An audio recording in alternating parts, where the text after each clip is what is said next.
Hello everyone. Today we are going to discuss our fifth lesson of geography, that is ocean currents. Okay. So in this chapter we are going to introduce with the currents, ocean currents. Okay. That develop in the ocean, currents that develop in the ocean called ocean currents. Okay. So let us start.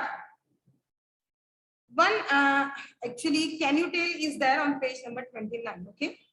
A very strange incident occurred in the Pacific Ocean in the year 1992. 1992 में क्या हुआ कि Pacific ocean में एक बहुत ही strange वाला एक जो है इंसिडेंट हुआ. ठीक है. A cargo ship sailed towards the America from Hong Kong. जो कार्गो शिप है वो जो शिप है वो कहाँ से आ रही थी? Towards America from Hong Kong. Hong Kong से अमेरिका की तरफ आ रही थी. Okay. So while traveling through the Pacific Ocean near Hawaii Island, क्या हुआ? जब ये शिप जो है वो ट्रैवल कर रही थी पैसिफिक ओशन के से, तो ठीक है, नियर हवाई आइलैंड क्या हुआ? A container full of toys fell into the ocean and broke. Accident हो गया. ठीक है, इस शिप का. और जो कंटेनर था उसमें से जो टॉयज थे, ठीक है, वो पूरे गिर गए. ठीक है. Around 28,000 rubber toys started floating on the ocean. और उसमें 28 लगभग 28,000 जो है वो टॉयज जो है रबर के, वो जो है फ्लोट होने लगे ओशन पे. आपको पता है कोई चीज फ्लोट की होती है जब उसकी डेंसिटी जो है वाटर से कम हो तो वो फ्लोट होगा. ठीक है. तो ये टॉयज भी, रबर टॉयज भी क्या होने लगे? फ्लोट होने लगे. This incident occur on 10th जनवरी. कब हुआ? 10th जनवरी. ये इंसिडेंट कब हुआ? 10th January in 1992. Now a strange thing happened. अभी इसमें स्ट्रेंज क्या हुआ? ठीक है भाई, एक्सीडेंट हो गया भाई, और उसमें से जो टॉयज थे वो कंटेनर से गिर गए. कंटेनर ही गिर गया, पूरा ब्रोक हो गया, टूट गया. उसमें स्ट्रेंज वाली बात क्या है? So see what is the strange. After around 10 months, 10 महीने बाद क्या हुआ? ऑन 16 नवंबर 1992, 10 महीने बाद क्या हुआ? 16 नवंबर को some of these toys reached the coast of Alaska. देखो कुछ जो है, या फिगर अगर देख पाते होंगे तो आपको समझ में आएगा. ठीक है. ये देखो, ये हांगकांग से ये शिप जो है, देखो ये कंटेनर गिर गया था. अभी हांगकांग से देखो ये 1992 में अलास्का में, देखो जनवरी की बात है. ठीक है. ये अलास्का के तरफ गया. ठीक है. अलास्का में ये जो टॉयज है वो देखे गए. ठीक है. Some of them cross a Bering Strait and move up to the Arctic Ocean by the year 2000. जब 2000 के करीब आते गए तो ये देखो ये आर्कटिक ओशन तक के ये पहुंच गए टॉयज. देखो यहाँ पे 2000 ईयर दिखाई दिया होगा. ये आर्कटिक ओशन तक के पहुंच गए. ठीक है. अब ये स्टोरी बताने का क्या एक कंक्लूजन है, वो स्टोरी के एंड में मैं आपको बताऊं. ये स्टोरी मैं आपको क्यों सुना रही हूँ. ठीक है. Why I'm telling this story to you. Okay. So some of them also floated to Atlantic Ocean from the Arctic. और कुछ जो है अटलांटिक ओशन तक के भी पहुंच गए. ठीक है. आर्कटिक ओशन से अटलांटिक ओशन तब, जबकि आपको पता है ये डिस्टेंस कितना है. ठीक है. Some of these reach the eastern coast of America. कुछ अमेरिका में चले गए. अब अमेरिका देखो, हांगकांग देखो, कहाँ पे उसकी लोकेशन देखो, ये है अमेरिका. ठीक है. ये अमेरिका देखो, और हांगकांग का लोकेशन देखो कहाँ है. ये देखो, कुछ जो है वो अमेरिका में भी की तरफ भी चले गए. Okay. In 2003, some of the toys had even reached the European coast. ये भी देखो, ये यूरोप कंट्रीज के तरफ ये आ गए. ये देखो. ठीक है.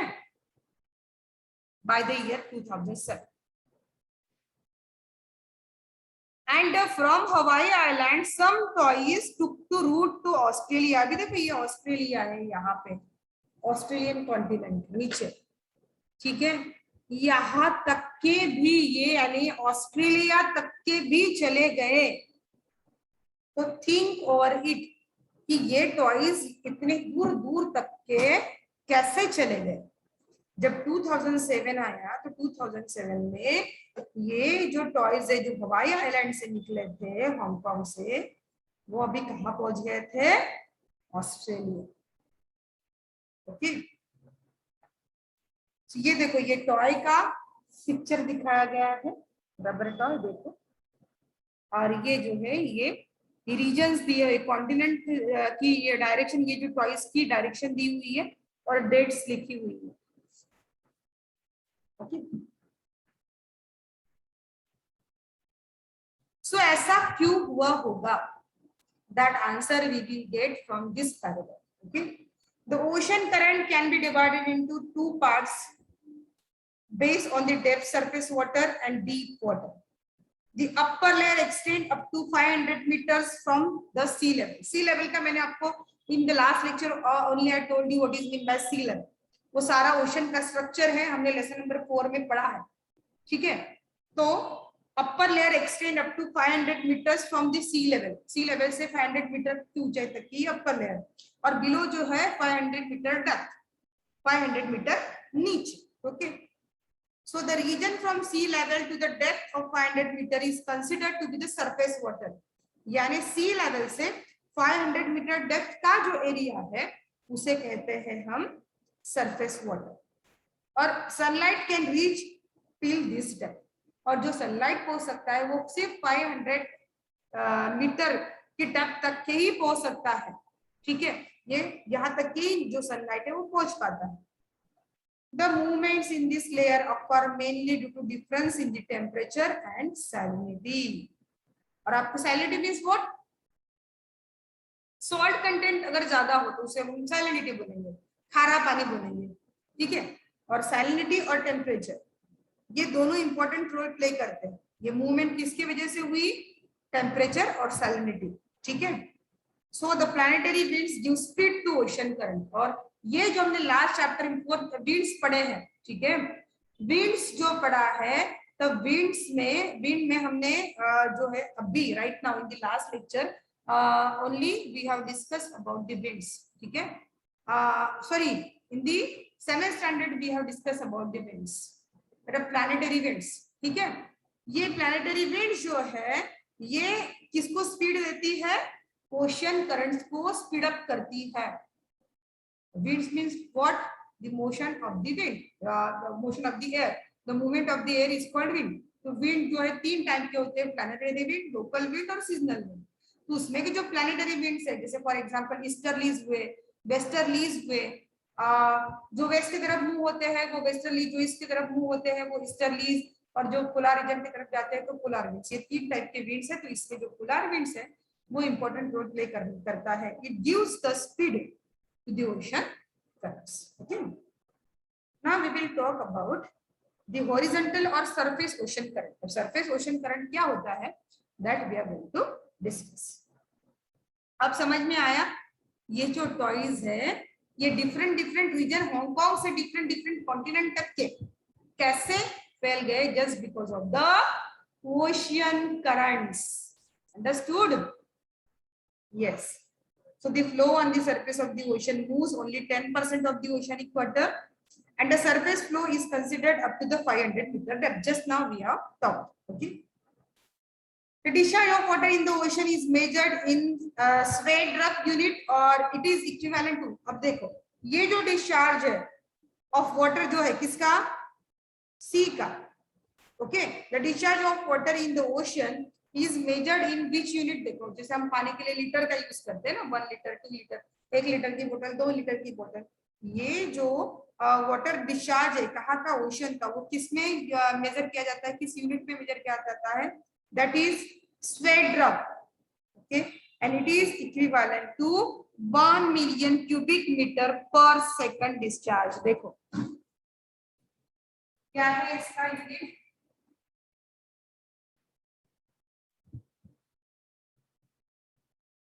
Sverdrup. इसकी इक्विवेलेंट है, इट इज 1 मिलियन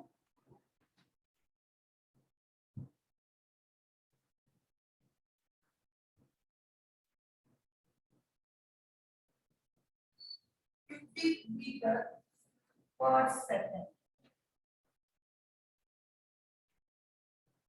इसके बराबर। ये है यूनिट किसका, किसको मेजर करने का, ocean, water discharge in case of ocean. Okay, the movement in this layer occur mainly due to difference, the horizontal flow of ocean water occurs as a warm and cold currents। अभी क्या नाम आया, warm and cold currents, या warm यानी गर्म, cold यानी ठंडा। ठीक है, नाम से ही जो है आप ये पहचान पाएंगे। लेकिन वार्म करंट्स किसे कहते हैं, that we will know. Okay, so the currents flowing from equator to pole, जो करंट, जो वाटर करंट्स, जो ओशन करंट्स इक्वेटर से पोल के तरफ जाते हैं, these are called as the warm currents। अभी इक्वेटर क्या होता है, गर्म होता है, तो ऑब्वियसली इक्वेटर से जो ओशन करंट जाएंगे पोल के तरफ तो वार्म होंगे, ऑब्वियसली होंगे। So the current, ocean currents flowing from equator to pole are called warm currents, और उसके उल्टा। ठीक है, the currents which flow from pole to equator are called cold currents। पोल से, अब देखो पोलर रीजन क्या होता है, ठंडा होता है।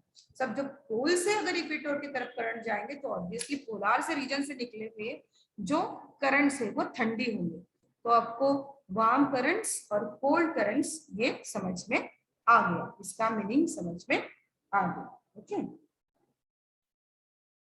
so the horizontal flow of ocean water occurs as a warm and cold currents, and these currents flow from equator to the pole and from pole to equator and vice versa, as you just I have discussed। okay, so these currents are pushed to a long distances by the planetary winds, और इस water current को जो है push करने का काम कौन करते हैं, प्लानेटरी करंट्स।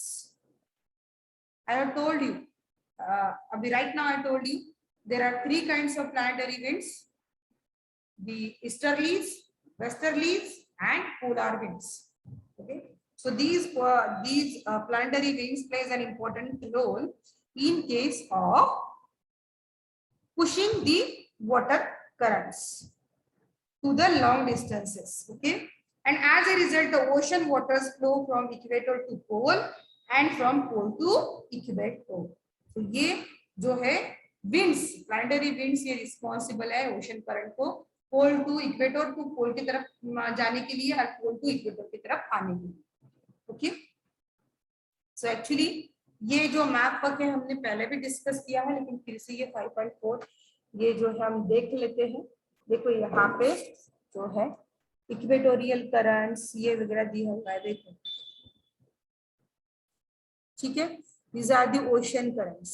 ठीक है, तो क्वेश्चन है यहाँ पे। ओके, कि first question, what are the major types of ocean current? Just now we have discussed warm currents and cold currents, so what will be your answer? Warm ocean currents and cold ocean currents are the major types of ocean current। Okay, now next question, what do you call the currents flowing from equator to pole? देखो आपके सामने answer है, equator to pole जाते हैं तो उसे बोलेंगे हम warm currents. Okay, now next question, what do you call current flowing from poles to equator? जब पोल्स टू इक्वेटर जाते हैं ओशन करंट तो उसे बोलेंगे हम कोल्ड ओशियन करंट्स। जब ocean current equator to pole जाते हैं तो उसे वार्म ओशन करंट्स कहेंगे, और जो पोल टू इक्वेटर की तरफ जाते हैं उसे कोल्ड ओशन करंट्स बोलेंगे। Okay, now next question, when the currents are moving in a circular manner, what difference is visible in their direction? ठीक है, what difference is visible in their direction in the northern and southern hemisphere respectively? You must have recalled the 7th standard। आपको 7th standard में winds, ठीक है, वहां पे ही ये दिया हुआ है कि नॉर्दर्न हेमिस्फीयर में विंड्स, ये चैप्टर पढ़ोगे ना तो साइक्लोन, जो साइक्लोन है उसमें पढ़ा होगा कि नॉर्दर्न हेमिस्फीयर में और सदर्न हेमिस्फीयर में। ये एंटी क्लॉकवाइज कैसे घूमते हैं, क्या डायरेक्शन में, दैट वी हैव डिस्कस। तो नॉर्दर्न हेमिस्फीयर में इसका डायरेक्शन क्या है और सदर्न हेमिस्फीयर में इसका डायरेक्शन क्या है, वो आपको बताना है। शायद आप भूल गए होंगे तो फिर से हम ले लेते हैं, ठीक है। When the currents are moving in circular manner, they will move in clockwise in the northern hemisphere. Northern hemisphere में वो क्लॉकवाइज घूमेंगे, जैसे आपकी क्लॉक घूमती है वैसे, okay. And anti clockwise in southern hemisphere. देखो नॉर्दर्न हेमिस्फीयर के अपोजिट जो होता है वो सदर्न हेमिस्फीयर में होता है। अगर नॉर्दर्न हेमिस्फीयर में समर है तो सदर्न हेमिस्फीयर में विंटर होगा, समझ में आया ना। तो अगर नॉर्दर्न हेमिस्फीयर में ये जो करंट सर्कुलर मैनर में अगर क्या होते हैं, फ्लो होते हैं, सॉरी, अगर करंट जो है सर्कुलर मैनर में अगर क्या होते हैं, मूव होते हैं, तो they will move clockwise in the northern hemisphere and anti clockwise in southern hemisphere.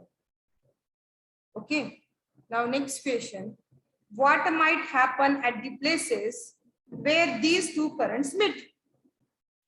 जहां पे ये वार्म ओशन करंट और कोल्ड ओशन करंट मिलते हैं ना, ओके, सो वहां पे डेंस फॉग डेवलप होते हैं। So dense fog will get form at the places where these two currents meet, okay.